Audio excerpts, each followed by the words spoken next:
2026년 3월의 한국 경제, 이걸 한마디로 딱 잘라 말하기가 참 애매한 상황입니다.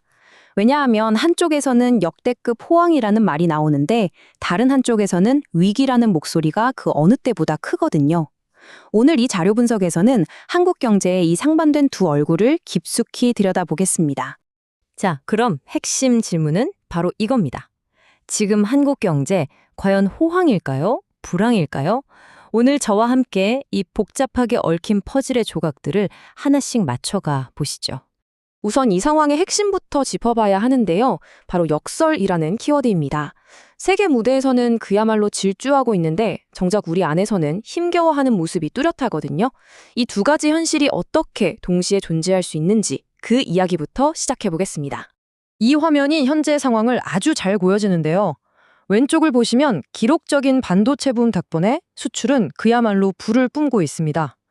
그런데 오른쪽을 보세요. 불안한 시장과 꽁꽁 얼어붙은 소비 심리 때문에 내수는 좀처럼 길을 펴지 못하고 있죠.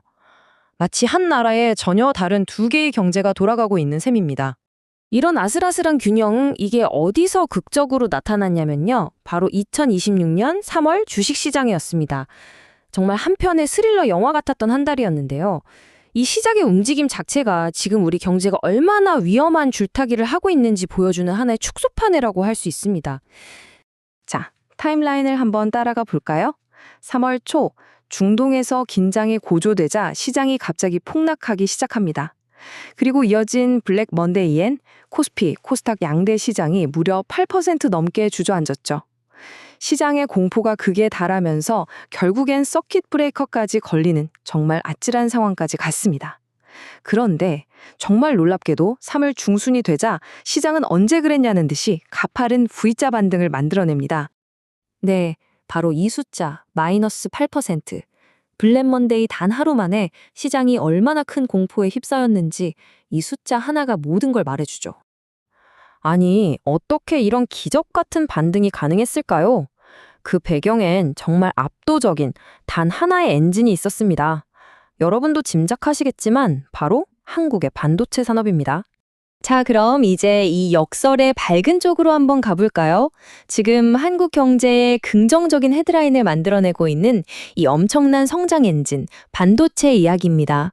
보세요. 이 모든 긍정적인 지표들이 하나같이 한 곳을 가리키고 있습니다. 역대급 수출 흑자. 그 중심엔 AI 칩 수요가 폭발하고 있고요. 당연히 반도체 수출은 급증하죠. 여기에 다른 ICT 품목들도 힘을 보태면서 글로벌 시장에서 한국의 파이는 점점 더 커지고 있는 겁니다. 하지만 동전에는 양면이 있죠. 이제 이 화려한 불빛 뒤에 가려진 그림자를 들여다볼 차례입니다. 잘 나가는 수출 실적 뒤에 숨어서 한국 경제의 발목을 잡고 있는 내부적인 문제들은 과연 무엇일까요?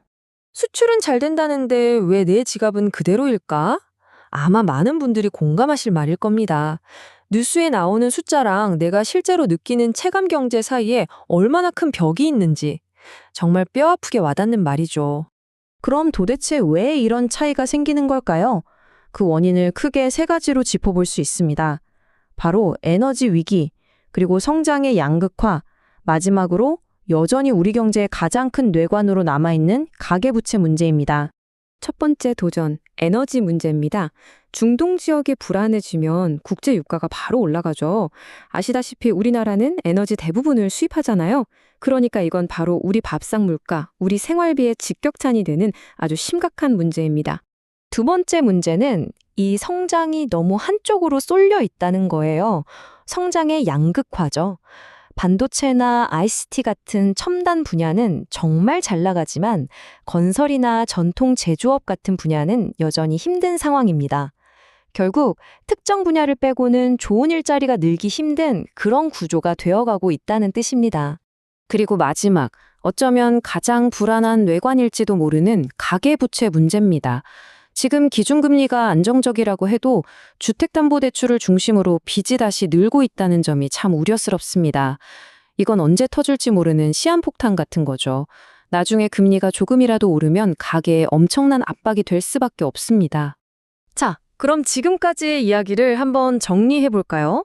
이 모든 걸 종합해보면 현재 한국 경제는 그야말로 날카로운 칼날 위에서 아슬아슬하게 균형을 잡고 있는 모습입니다. 그럼 앞으로 나아가려면 우리는 무엇을 주시해야 할까요? 앞으로 우리 정제가 어느 방향으로 갈지 이 세 가지를 계속 지켜봐야 합니다. 첫째, 중동 같은 외부 리스크를 잘 막아낼 수 있을 것인가? 둘째, 지금의 반도체 슈퍼사이클, 이게 계속될 수 있을까? 그리고 마지막으로 가장 중요한 거죠. 과연 내수 경기가 살아나서 우리 지갑도 좀 두둑해질 수 있을 것인가 하는 점입니다. 오늘 이야기의 마지막 질문입니다. 여러분은 어떻게 생각하시나요? 과연 이 반도체라는 초강력 엔진 하나가 한국 경제라는 거대한 배를 끝까지 끌고 갈 수 있을까요? 아니면 이 배 밑바닥에 생긴 균열이 결국 더 커져서 배를 위험에 빠뜨리게 될까요? 그 답은 앞으로 우리가 마주할 수많은 선택에 달려 있을 겁니다.